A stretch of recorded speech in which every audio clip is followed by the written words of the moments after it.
Well, me and the dog are out for a spot of early morning foraging, out in some broad-leaved, semi-natural, ancient woodland. And I've just come across a mother load of hedgehog mushrooms. They fruit in rings in the forest floor, particularly love beechwoods, but you can find them in all sorts of other places sometimes. And there really are lots and lots. So I'm going to show you what I've found and just show you the procedure for identifying them and harvesting a few. Okay.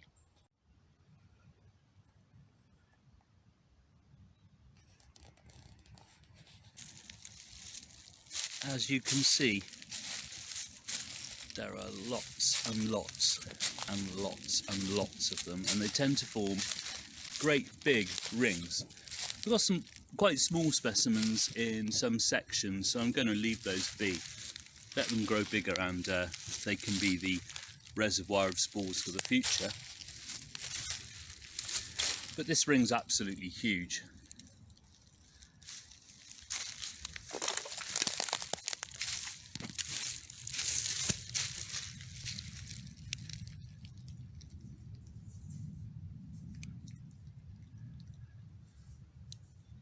Often in late season these rings get really big. They sort of, where they've been fruiting in dribs and drabs, they suddenly all fruit at once, and the mushrooms can get really large.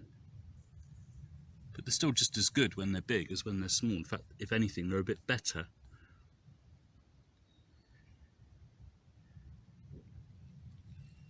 So, let's get some. What do you think, lady? It's a bit boring for you, because you're going to have to be tied to a tree for about 10 minutes while I harvest this lot. What do you reckon? Very nonplussed.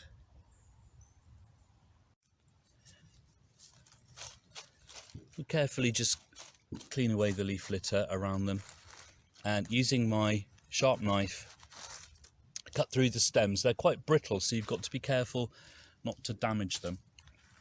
The most important ID feature for this mushroom, which is the common hedgehog, Hydnum repandum, are the spines underneath the cap. Can you see them? There aren't any gills, and there aren't any pores like on a bolete mushroom, like on the porcini. They are spines. They're not sharp, they actually just rub off with your thumb. And unlike the advice of some French chefs, you don't actually have to remove these spines. You don't need to clean them off. They can sort of fragment a bit if you're making a sauce, and they can make the sauce appear a bit bitty, but they taste perfectly fine, and you can just leave them on the mushroom and cook them with the mushroom with the spines on. Okay, there you go. Important to clean the soil off of the bases of the stems before you put them in your bag. I wasn't really expecting to collect mushrooms this morning, so I didn't bring a bag, and I've tied a makeshift bag up out of one of my t-shirts that I was wearing. So I'm going to harvest a few more and show you what I've got at the end of that.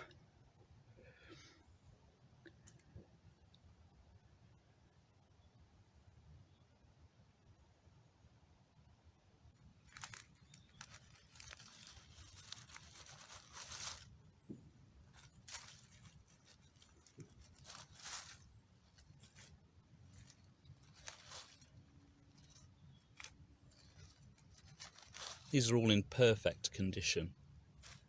This one's home to a little harvestman or something similar. So we're going to move that on. Here we go. It doesn't take long to get a couple of kilos. I shan't take any more than that. That's as much as I'm going to need. But try and get them as clean as possible, within reason, before you put them in your basket. Aren't they lovely? In French, this is pied de mouton, or the lamb's foot mushroom. It's highly esteemed. It's distantly related to a chanterelle, and sometimes when you have a lot in one basket, it does have a bit of a sort of a sweet, almost chanterelle-y, apricot-like scent to it. They need to be well cooked. If they're undercooked, they can be somewhat bitter. But when they're properly cooked, they're really firm and somewhat have the texture of chicken breast. Very meaty mushroom, and it's very good for taking on other flavours as well. So You can use it as the kind of, in a way, the meat replacement substitute in a dish, and flavour it with a stock or a sauce, and it will admirably take that on board. But also it has got a nice flavour of its own.